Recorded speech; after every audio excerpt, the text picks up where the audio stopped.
तो आज हम लोग एक ऐसा डिस्कशन करना चाहते हैं जिसके माध्यम से पूरे यूपी और बिहार की प्रिपरेशन करने वाले बच्चों को एक गाइडेंस मिल पाए, एक मार्गदर्शन मिल पाए और उनकी तैयारी में जो चैलेंजेस आ रहे हैं उस चैलेंजेस से बच्चे उबर पाएँ। एक ऐसा हम लोग कॉमन गाइडेंस बच्चों को करते हैं। बिल्कुल। हिस्ट्री पढ़ते हैं तो ज्योग्राफी भूल जाता है, ज्योग्राफी पढ़ते हैं तो पॉलिटी भूल जाता है, सब पढ़ते हैं तो करंट अफेयर भूल जाता है। तो आखिरकार सभी सब्जेक्ट में सामंजस्य कैसे साधें ताकि सब पर संतुलन बना रहे, बैलेंस बना रहे और सब्जेक्ट हर सब्जेक्ट पे बराबर की कमांड रहे। हाँ। इसके लिए बैलेंस ये भी बहुत ज्वलंत प्रश्न है। ये भी मतलब बच्चों के सामने एक बहुत बड़ा सवाल होता है कि हम कैसे, क्योंकि पढ़ाने के दौरान भी ये बातें आती है कि सर अभी ज्योग्राफी पढ़ रहे थे तो लग रहा था कि मेरा तैयार है और अब हिस्ट्री पढ़ने लगे तो ज्योग्राफी लग रहा है गायब हो गया, पूरी तरह से खत्म हो गया। सर ये मैं क्लास में पढ़ाते वक्त कई बार कहता हूँ कि हम लोग पिछले 2015 से 12 से लगातार पढ़ा रहे हैं, लेकिन अगर पूरे 365 दिन पॉलिटिक्स से एकदम दूर हो जाए, एकदम दूर चले जाए, कोई वास्ता न रहे, न पढ़ाने का, न पढ़ने का, न देखने का, और फिर से पॉलिटिक्स जब स्टार्ट करेंगे तो हमें टॉपिक फिर से देखना पड़ेगा, गहराई के साथ देखना पड़ेगा। हमें यहाँ तक फैक्ट दिमाग से इसकी बोलना, जबकि एक ही टॉपिक को 100 बार 200 बार पढ़ा चुके हैं। इससे अधिक बार सर, इससे अच्छा देखें, उसका उत्तर पढ़ें, 4 बार पढ़ दें, फिर बंद कर दें, फिर लिखें। अगर उनको फिर भी लगता है कि सर मैं कॉपी बंद करते ही भूल जा रहा हूँ तो 4 उत्तर देख के लिख लो, आप देख के लिख लो, देख के लिख लो, बिल्कुल। फिर पढ़ के उत्तर लिखो। जहाँ 10-15 उत्तर ऐसे आपने देख के, पढ़ के, करके लिखा, उसके बाद आपके अंदर अपने आप क्षमता आएगी और कलम चलने लगेगी। आंसर राइटिंग करने का सर यही सब। स्टडी IQ पीसेस, आपका सिलेक्शन हमारा मिशन। हेलो फ्रेंड्स, कैसे हैं आप लोग? उम्मीद करते हैं कि अच्छे होंगे। आज आपके बीच हम और डॉक्टर धर्मेंद्र सर उपस्थित हुए हैं क्योंकि अभी आगे 2 एग्ज़ाम आपके लगे हुए हैं। एक बिहार PCS 26 जुलाई को और एक यूपी PCS 6 दिसंबर को। और दोनों ही एग्ज़ाम यूपी और बिहार के स्टूडेंट के लिए बहुत इंपॉर्टेंट है और बहुत सारे स्टूडेंट ऐसे हैं जो कॉमन है दोनों एग्ज़ाम के लिए सर, यूपी के लिए भी और बिहार के लिए भी। तो आज हम लोग एक ऐसा डिस्कशन करना चाहते हैं जिसके माध्यम से पूरे यूपी और बिहार की प्रिपरेशन करने वाले बच्चों को एक गाइडेंस मिल पाए, एक मार्गदर्शन मिल पाए और उनकी तैयारी में जो चैलेंजेस आ रहे हैं उस चैलेंजेस से बच्चे उबर पाएँ। एक ऐसा हम लोग कॉमन गाइडेंस बच्चों को करते हैं। बिल्कुल सर, इसको लिए लेकर के हमने कुछ प्रश्नों की सूची तैयार की है जो हमने बच्चों को कमेंट के माध्यम से महसूस किया है कि बच्चों को कहाँ कहाँ प्रॉब्लम्स आ रही है, बच्चे कहाँ कहाँ मिस्टेक्स कर रहे हैं। और इतने सारे नंबर पे बच्चे तैयारी करते हैं लेकिन फिर भी सिलेक्शन में कहाँ कहाँ लैग कर रहे हैं और बच्चे मेहनत भी करते हैं और मेहनत करने के बाद कहाँ कमी आ रही है। तो उसमें सर ये महसूस किया कि सबसे पहली प्रॉब्लम यूपी और बिहार दोनों के बच्चों में आ रही है। ये दोनों बड़ा स्टेट है। बिहार में इस बार जो रिजल्ट आया उसमें सर लगभग 2000 पद थे। यूपी में जो रिजल्ट आया 900 से अधिक पद थे। और इस बार भी जो एग्ज़ाम हो रहा है सर 1200 से अधिक पद बिहार में है और लगभग 1000 से ऊपर पद होने की संभावना यूपी में है। तो ऐसे में लगभग 5 लाख से अधिक बच्चे पार्टिसिपेट करते हैं दोनों एग्ज़ाम में, यूपी में भी बिहार में भी।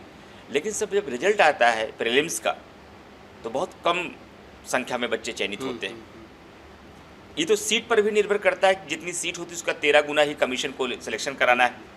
लेकिन बहुत सारे बच्चे पार्टिसिपेट करते हैं, सीरियस होते हैं, बावजूद उनका प्रीलिम सिलेक्शन नहीं होता है। तो सर आपको एक लंबा अनुभव रहा है एग्ज़ाम देने का भी, इंटरव्यू तक फेस करने का भी और 16 सालों का पढ़ाने का भी। बिल्कुल। तो इस बीच बच्चों को क्या करना चाहिए यूपी और बिहार के स्टूडेंट्स को ताकि उनकी प्रीलिम्स का सिलेक्शन सुनिश्चित हो पाए? तो प्रीलिम्स के एग्जाम को करेक्ट करने के लिए क्या करना चाहिए? एक अपनी स्ट्रेटजी से विस्तार से बच्चों को समझाएं। बिल्कुल इमरान सर, बहुत ही ज्वलंत क्वेश्चन आपने पूछा है क्योंकि ये आम बच्चों की प्रॉब्लम है जी। और ख़ास तौर से यूपी और बिहार में जो पीटी के एग्ज़ाम होता है उसको लेकर के बच्चों को बहुत दिक्कत है। और हम लोग कई बार ये डिस्कस भी करते हैं कि भाई हमको मेंस को फोकस करना है, हमको पूरे सिलेबस को पढ़ना है। लेकिन ये सच्चाई है कि सिलेक्शन तो मेंस के आधार पे होता है, मेंस के नंबर पे होता है। लेकिन पीटी की जो भूमिका है, जो पीटी की अहमियत है, वो बहुत महत्वपूर्ण है क्योंकि यदि आप पहले दरवाजे को क्रॉस नहीं करेंगे तो फिर आपको मेंस लिखने को मिलेगा ही नहीं। तो इतना महत्वपूर्ण पीटी हो जाता है क्योंकि पीटी न होने का मतलब कि आपकी तैयारी लाख मेंस की हो, बहुत अच्छी आपने मेंस की तैयारी की है, लेकिन आपका पीटी जब नहीं होगा तो मेंस लिखने को ही नहीं मिलेगा। मतलब नहीं। तो ये बहुत बड़ी समस्या बच्चों के सामने है और वो फेस करते हैं और उनके समझ में ये नहीं आता है कि आखिर समस्या का समाधान क्या हो सकता है। तो हम यही कहेंगे ना, हम अपने सब्जेक्ट के अंतर्गत भी और ऑल ओवर सभी सब्जेक्ट के अंतर्गत कि एक तो बच्चों को अपने सिलेबस को फोकस करना है ना, पूरा सिलेबस। क्योंकि पीटी के जो क्वेश्चन होते हैं वो कोई किसी चैप्टर विशेष से नहीं आते हैं, पूरे सिलेबस से प्रश्न आते हैं। भाई एग्जामिनर प्रश्न कहीं से भी पूछ सकता है, उसके पास सिलेबस है, सिलेबस में से वो कहीं से भी प्रश्न बना सकता है, किसी भी लेवल का बना सकता है। इसीलिए कई बार देखते हैं कि कभी प्रश्नों की प्रकृति थोड़ी आसान भी हो जाती है, कभी प्रश्न की प्रकृति जटिल भी हो जाती है, जटिल भी हो जाती है। तो पहला तो इसकी आवश्यकता ये है कि हम पूरे सिलेबस को पढ़ें।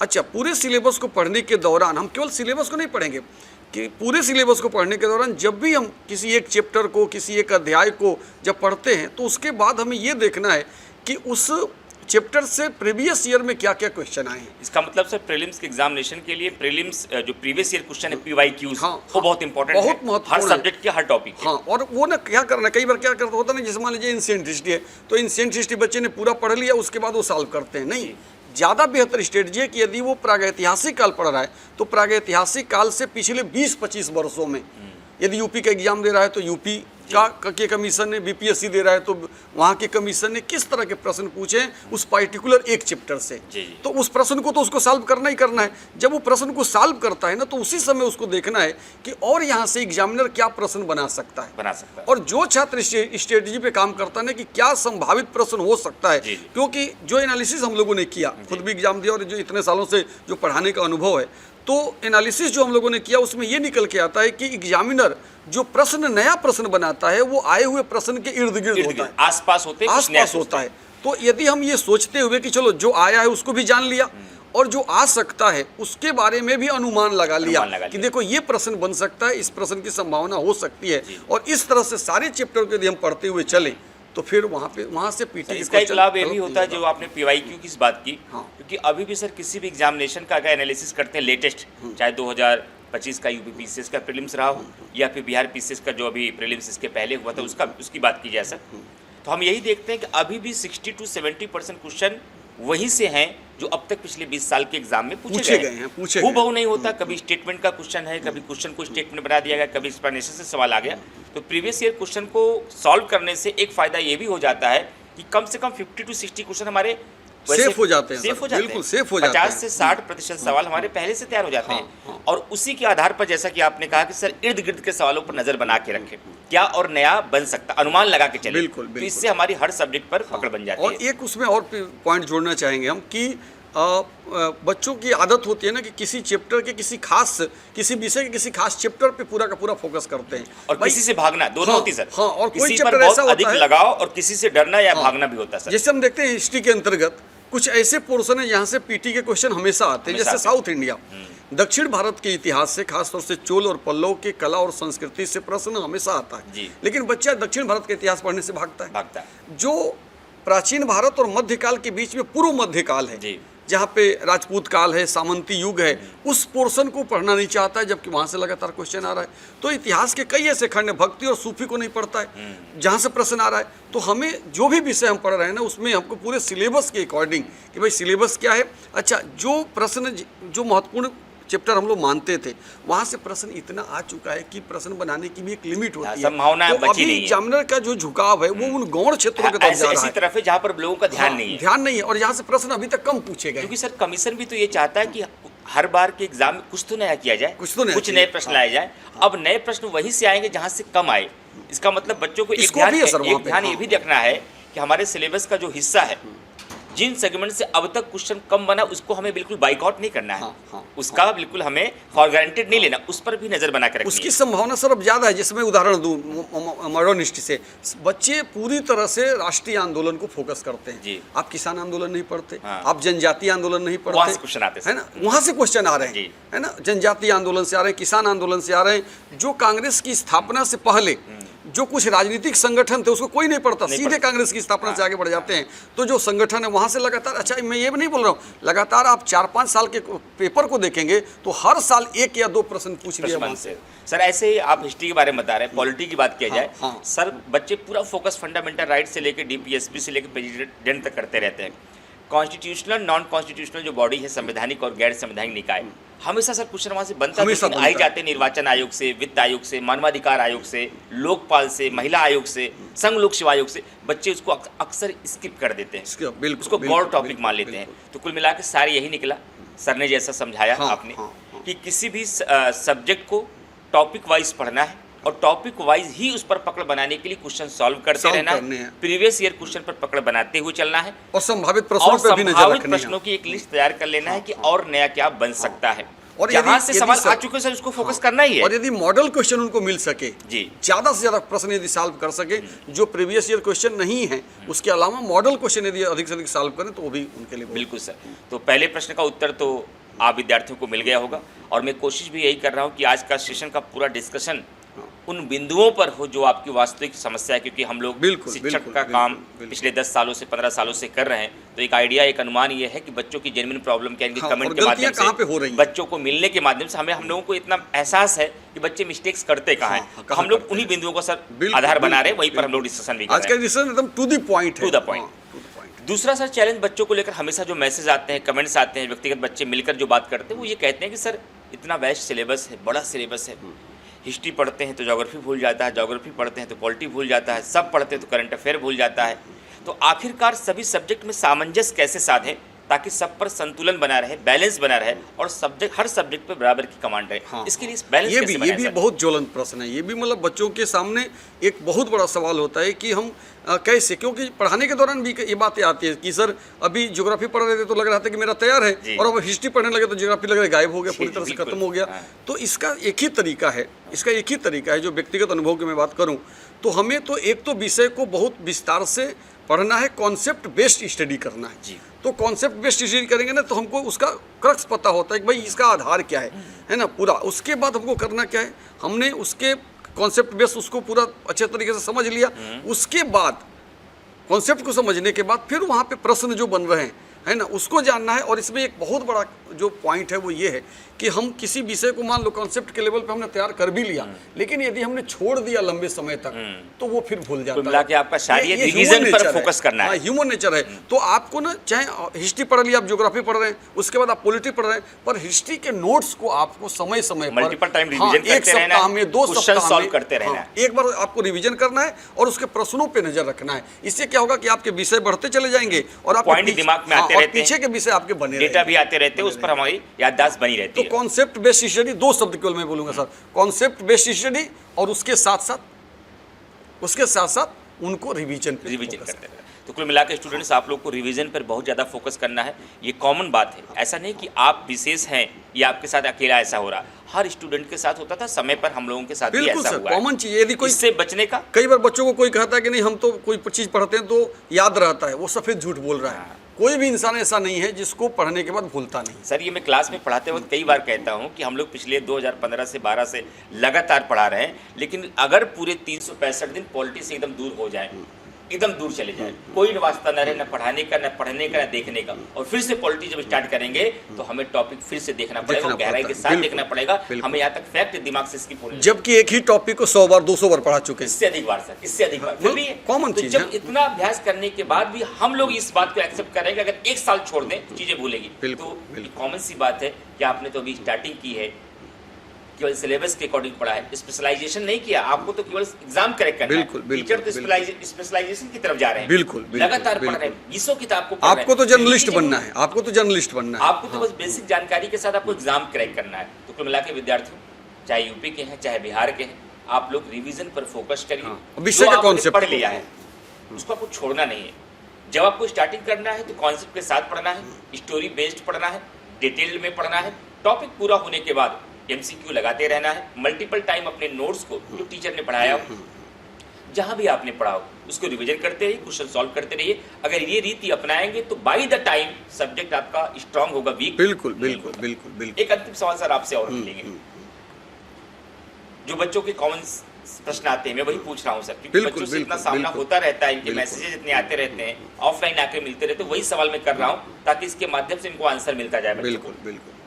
बहुत सारे बच्चे कहते हैं सर मैंने लक्ष्मीकांत 4 बार पढ़ रखी है, इतिहास की हर किताब मैंने सर पढ़ ली है, कोचिंग सर आप लोगों से मैंने कर ली है या किसी जगह अन्य जगह पर कर ली है, सेल्फ स्टडी से पढ़ लिया है, आता भी सब है सर। कोई आदमी किसी भी टॉपिक से हमें पूछ ले मैं बता सकता हूँ, लेकिन जब हम ओरिजिनल एग्जाम में जाते हैं, टेस्ट सीरीज में जाते हैं, स्कोर नीचे आ जाता है, हम कट ऑफ पूरा ही नहीं कर पाते। ये एक बड़ा चैलेंज एक मैक्सिमम और मेजॉरिटी स्टूडेंट के साथ हो रहा है सर, कि उनकी तैयारी है, प्रिपरेशन भी है, लेकिन ओरिजिनल एग्जाम में उनका स्कोर बेहतर नहीं आ रहा। इसके लिए क्या किया? इसका भी बहुत अच्छा समाधान है, इसका बहुत अच्छा समाधान है। और हम लोग तो क्लास में बोलते ही रहते हैं। आज तो सारे बच्चे जो यूट्यूब पे जुड़े होंगे, जो अभी देखेंगे, जो बाद में देखेंगे, सबको पता चलेगा। इसके पीछे जो कारण है ना कि हमने किसी भी चीज़ को कितना व्यापक तरीके से पढ़ लिया, कितना बेहतर तरीके से पढ़ लिया, ये एक बात है। दूसरी बात यह है कि उस पर प्रश्न बना करके हमने कितना उसको सॉल्व किया है। होता क्या है ना कि एक्चुअल में हम उस पर प्रैक्टिस नहीं करते, चाहे वो पीटी का हो चाहे मेंस का हो। मैं अक्सर बोलता हूँ इस बात को। आप देखेंगे मेंस की यदि हम बात करें तो उसमें आपने कभी ये सोचा नहीं घर पे कि आपको 1 मिनट में कितने शब्द लिखने हैं और 3 घंटे में आपको कितने शब्द लिखने हैं। कमीशन ने 125 शब्द दिया है, कमीशन ने 200 शब्द में आंसर लिखने का दिया है, और आपने कभी 7 मिनट में 125 का आंसर लिखा क्या? आपने कभी 11 मिनट में 200 शब्द का आंसर लिखा क्या? नहीं लिखा। तो अब जब एग्जाम में जाकर के आप प्रैक्टिकल करते हो कि हम 3 घंटे में 20 प्रश्नों का उत्तर लिख पाएंगे कि नहीं लिख पाएंगे, तो वहाँ पे फेल हो जाता है। क्योंकि आप कहना ये चाह रहे हैं कि परीक्षा जैसे माहौल में हमें पहले से ढलना है। अपने अभ्यास के समय जब तक हम वैसे प्रीलिम्स का एग्जाम के 50 सेट नहीं करेंगे, जब तक हम वैसे मेंस के कई सारे सेट दोनों परीक्षा पे कॉमन तरीके से लागू होता है सर ये। प्रीलिम्स में हाँ, और मेंस दोनों में हमें फुल लेंथ टेस्ट देने हैं। मतलब एक दिन 150 क्वेश्चन आता है किसी एग्जाम में, तो उसको भी सॉल्व करने हैं, सभी सब्जेक्ट के सॉल्व करने हैं, और पार्ट वाइज भी सॉल्व करने हैं। इसी तरह से मेंस के भी अंतर्गत है कि हम कभी 2-3 प्रश्नों को भी लिख के देखें, और कभी 20 प्रश्नों को 3 घंटा निर्धारित करके और लिख के देखें कि हम पहुंच कहाँ रहे हैं। यही मेंस में भी करना, यही पीटी में भी करना। अभी तो पीटी का एग्जाम सामने है। जानकारी के बाद 150 प्रश्नों में कितने क्वेश्चन सही कर रहे हैं। जब मल्टीपल टाइम ये काम करेंगे और अपना एनालिसिस करेंगे, तो पता चल पाएगा कि इतना पढ़ने के बाद भी हम लैग कहाँ कर रहे हैं। बिल्कुल, हमसे फैक्ट भूलता है कि हम 4 विकल्पों के बीच में कंफ्यूज अधिक होते हैं, हम गलत तुक्का लगा देते हैं, या हमसे क्वेश्चन पढ़ने में गलती होती है। ये सारी जानकारियां बच्चों को वो इसलिए होता है ना क्योंकि हमने पढ़ा तो है लेकिन प्रश्न नहीं बनाया वहां से, और प्रश्न नहीं बनाने की वजह से ये प्रॉब्लम आती है। तो हमारे हिसाब से सर ये 3 इंपॉर्टेंट प्रश्न थे जिसका उत्तर मुझे आपसे चाहिए था। अगर आपके राय में कोई ऐसे हाँ सर है तो मैं चाहता क्योंकि बच्चों के तो रोज बच्चों से जुड़ना है, उनकी समस्याओं को रोज देखना है, उनकी चुनौतियों को रोज देखना है। तो बच्चों के बहुत सारे कॉमन क्वेश्चन है, उसमें से कुछ क्वेश्चन मैं लेता हूँ आपसे। एक तो करंट अफेयर्स का जो रोल है सर, वो बहुत महत्वपूर्ण हो गया है। मतलब मैं हमेशा इस बात को कहता हूँ कि 2 सब्जेक्ट आप मिला लो तो उसके बराबर करंट अफेयर्स है पीटी के एग्जाम में, पीटी प्रीलिम्स के एग्जाम, हाँ, चाहे वो बिहार हो या यूपी। दोनों स्टेट में कॉमन तरीके से आप 2 सब्जेक्ट ले लीजिए, उतना क्वेश्चन केवल करंट अफेयर्स से आता है। और बच्चा करता क्या है कि करंट अफेयर्स में वो स्कोर कर नहीं पा रहा है, तो ऐसा क्या करे? आप इतिहास वो सालों साल पढ़ रहा है, ज्योग्राफी पढ़ रहा है, लेकिन जब करंट अफेयर्स की बात आती है तो उसमें स्कोर नहीं हो पा रहा है। तो वो आप चूंकि करंट अफेयर इतने सालों से पढ़ा रहे हैं, तो आपसे बेहतर कौन बता सकता है कि वो स्कोर कैसे करे और अपने करंट अफेयर्स को तैयार कैसे करे? इस सवाल का तो सर अगर आप ना भी सवाल उठाते तो लास्ट में ये डिस्कशन तो मैं इस सेशन में करता ही करंट अफेयर के मुद्दों को। जब प्रीलिम्स की बात आती, जो क्लोज इतना बिहार का एग्जाम लगा है 26 जुलाई को, आगे 6 दिसंबर है, तो अगर आप ये प्रश्न पहला प्रश्न ही आपने यही कर दिया, अगर आप न भी करते, क्योंकि ये बहुत बड़ा प्रश्न है बच्चों का। हाँ, तो कुल मिलाकर सर मैं यही कहना चाहूँगा, कई बार हम लोग कहते हैं कि सर प्रीलिम्स के एग्जामिनेशन की ये बैकबोन है, ये रीढ़ की हड्डी है, ये डिसाइड करता है कि आप सिलेक्ट होंगे या नहीं होंगे। सर हम ऐसे बहुत सारे एग्जाम्पल्स जानते हैं, ऐसे बहुत सारे स्टूडेंट को जानते हैं जिनका फाइनल सिलेक्शन हो गया सर। सिलेक्शन के बाद उनके बहुत सारे हर जगह पे सम्मान, रिगार्ड, परिवार के साथ मिलना जुलना, और अच्छी रैंक के लिए अगला एग्जाम दिया, थोड़ा सा लूज पड़ गए इस एग्जाम के पहले और ध्यान नहीं दिया, अगला प्रीलिम सर उनका रुक गया है, जो फाइनल सिलेक्ट हो गए। ऐसे बहुत सारे एग्जाम्पल में जानता हूं। बिल्कुल। और एग्जाम्पल में सिर्फ इसलिए बता रहा हूँ जो ये बताता है हमारे अन्य सब्जेक्ट में पकड़ हमने जो पहले बनाई वो हमेशा काम हमको आ जाएगा, लेकिन करंट एक ऐसा सब्जेक्ट है जो करंट में ही पढ़ा जाएगा सर। अगर जिस बच्चे को 26 जुलाई का एग्जाम देना है अभी 2026 में, हो सकता है उस बच्चे का 2023 में, 24 में, 22 में बहुत शानदार करंट रहा हो, कि एक भी ऐसा टॉपिक नहीं था, एक भी ऐसा सेगमेंट नहीं था जहाँ का उसकी प्रिपरेशन नहीं थी, लेकिन पिछले अगर 6 महीने से करंट से अपडेट नहीं है तो 26 का एग्जाम उसका बेकार हो जाता है। बिल्कुल। तो यहाँ से सर कंक्लूजन ये निकला कि करंट अफेयर को करंट में ही पढ़ना है, और एक दिन में नहीं पढ़ना है, हर रोज पढ़ना है। क्योंकि सर हम लोग हिस्ट्री को, आप यूरोपियों के आगमन में कंपनियां कब आई, कौन पहले आया कौन बाद में आया, पिछले 10 सालों से पढ़ा रहे हैं, और बच्चे भी इंटरेस्ट से इसको पढ़ना शुरू कर दिए, अब तक पढ़ रहे हैं। पॉलिटी, फंडामेंटल राइट वो पहली बार क्लास 6 में पढ़ लिए थे, कितने फंडामेंटल राइट इंडियन सिटीजन को दिए गए हैं। लेकिन करंट एक ऐसा सब्जेक्ट है सर कि जो अभी एग्जाम के पहले रिसेंटली आपको पढ़ना है और तैयार करना, और बहुत सारी डाइवर्सिटी है सर इसमें। नेशनल है, इंटरनेशनल है, खेल है, पुरस्कार है, सैन्य अभ्यास है, सूचकांक है, इतनी सारी नियुक्तियां हैं, निधन है, जीआई टैग है, रामसर साइट्स हैं, इतनी सारी चीजों को बाय द वे किसी बच्चे को एक कंपाइल दे भी दिया गया कि ये एग्जाम का बुक है, इसी से आपका सारा क्वेश्चन आ जाएगा, आप पढ़ लीजिए।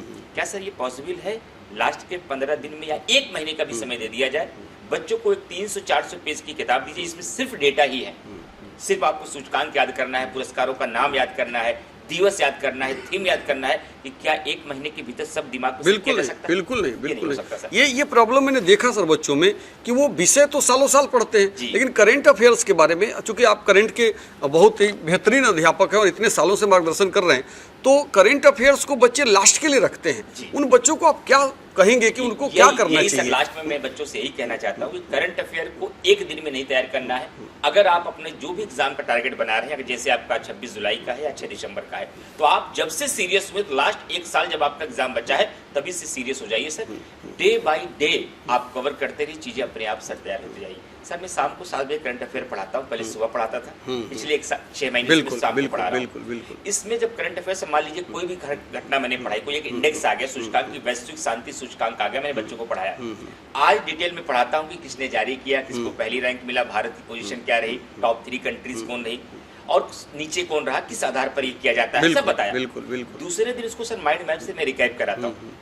सप्ताह बीतता है तो मैं इसको टेस्ट कराता हूँ, फिर उसका रिवीजन कराता हूँ। 1 महीने बीतता है तो इसको मैं क्या कराता हूँ, मंथली टेस्ट कराता हूँ, फिर उसका रिवीजन कराता हूँ, फिर जब एग्जाम आता है तो मैराथन कराता हूँ। सर कॉमन सेंस की बात है, जिस बच्चे का IQ लेवल इतना है कि इतने सारे सिलेबस को कवर कर रहा है, तो अगर किसी के माध्यम से एग्जाम ओरिएंटेड कंटेंट अगर उसको पढ़ाया जा रहा है बच्चे को, अगर वो 6 बार उस चीज को अच्छे से पढ़ ले, तो मेरा मानना है कि सर फिर नहीं भूलेगा वो। डेली टू डेली अगर पढ़ रहा टीचर के साथ, और लास्ट में मैगजीन कोई भी आ जाए मार्केट की, चाहे जो मैगजीन हो, एक बार अध्ययन कर ले, 70% चीजें को सर पहले से तैयार रहेगी। सर एक चीज इसमें मैं चाहूंगा कि आप ही बच्चों को निर्देशित करें, क्योंकि आपका सब्जेक्ट है, कि बच्चे करंट अफेयर्स को सब्जेक्ट माने।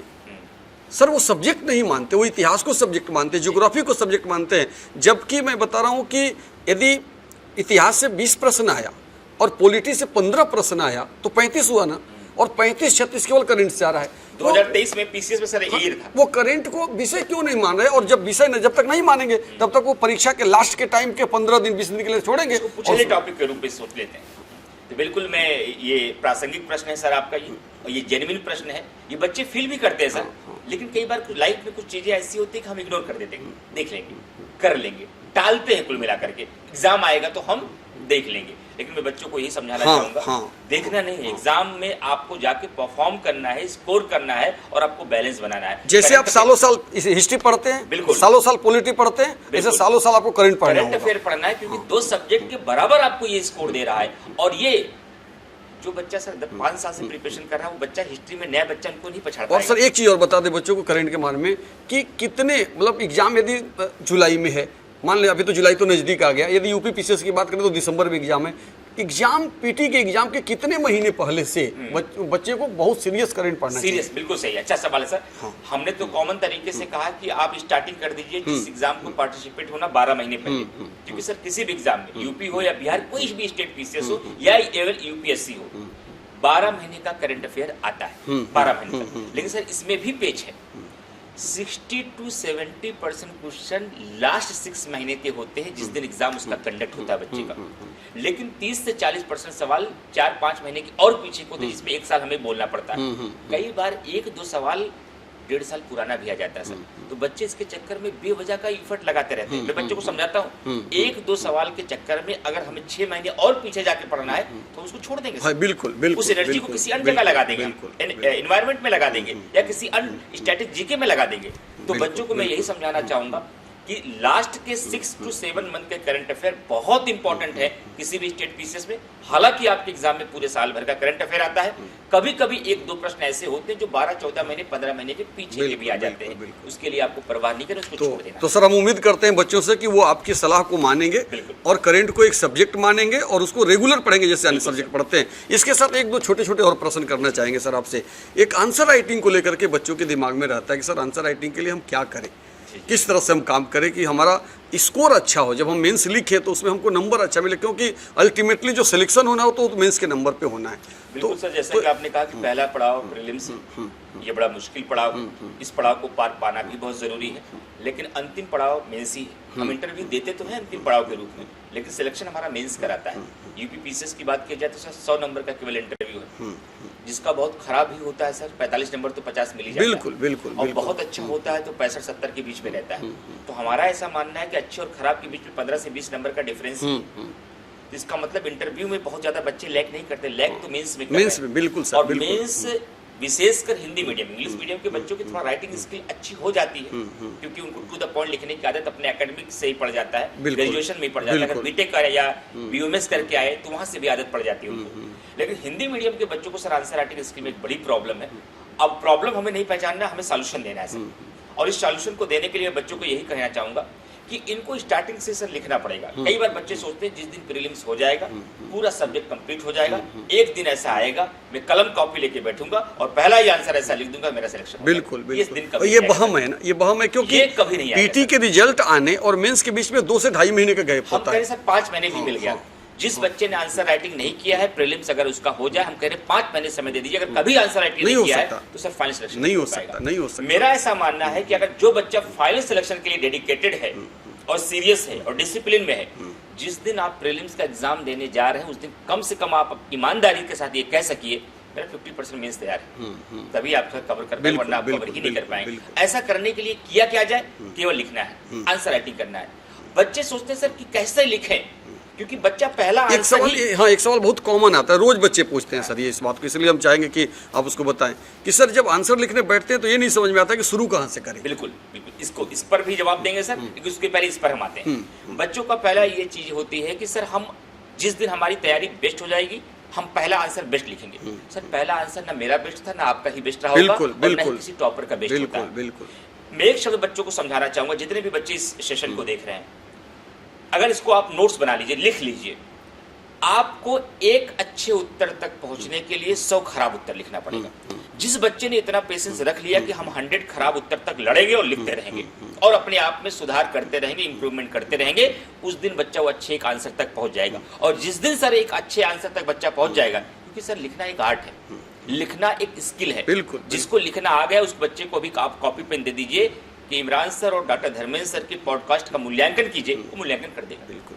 तो उसको बहुत पढ़ाया नहीं गया, बिल्कुल, वो मूल्यांकन बिल्कुल, कर देगा। बिल्कुल। कुल मिला के मैं सर ये कहना चाह रहा हूँ कि बच्चों को आंसर राइटिंग करने के लिए आपको लिखना पड़ेगा, कम से कम पहले 50 खराब उत्तर तक आपको लड़ना पड़ेगा। ये लड़ाई अगर आपने लड़ ली तो सही उत्तर तक आप पहुंच तो जाएंगे। सर बहुत बहुमूल्य सलाह है आपने बच्चों को दिया है। और हम उत्तर बाकी है सर, और दूसरा हम- सवाल एक आपका हाँ, है, हाँ, जो आपने कहा था कि शुरू कैसे करें, कि पहला सब लेसन हाँ, बताया। हाँ। एक मैं नया तरीका बताता हूँ जो अब तक कभी नहीं बताया।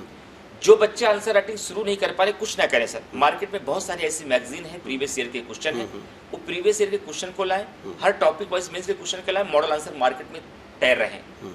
बहुत सारे ऐसी बिल्कुल पब्लिकेशन बिल्कुल बिल्कुल। केवल वो पहले पढ़ लें, हाँ हाँ। प्रश्न देखें, उसका उत्तर पढ़ें, 4 बार पढ़ लें, फिर बंद कर दें, फिर लिखें। अगर उनको फिर भी लगता है कि सर मैं कॉपी बंद करते ही भूल जा रहा हूँ, 2-4 उत्तर देख के लिख लो, आप देख के लिख लो। देख बिल्कुल के लिख लो बिल्कुल आप। बिल्कुल बिल्कुल। फिर पढ़ पढ़ के उत्तर लिखो। जहां 10-15 उत्तर ऐसे आपने देख के, पढ़ के, करके लिखा, उसके बाद आपके अंदर अपने आप क्षमता आएगी और कलम चलने लगेगी। आंसर राइटिंग करने का सर यही सब। तो आंसर राइटिंग स्किल डेवलप करने के लिए लिखना ही पड़ेगा सर, इसके अलावा कोई विकल्प नहीं है। लिखना पड़ेगा, लिखना पड़ेगा। यदि आप अपने मन से नहीं लिख पा रहे हो तो देख के लिखो, फिर उसको बंद करके उसी को भी बार बार लिखो, फिर उसमें बेहतरी हो सकती है। और सर एक और लास्ट में प्रश्न आपसे पूछना चाहेंगे, टेस्ट सीरीज को लेकर के सर बच्चों को है कि टेस्ट सीरीज हमें कब ज्वाइन करनी चाहिए, किस तरह के टेस्ट सीरीज ज्वाइन करनी चाहिए, और किस तरह से हम पीटी में या मेंस में बेहतर स्कोर करें।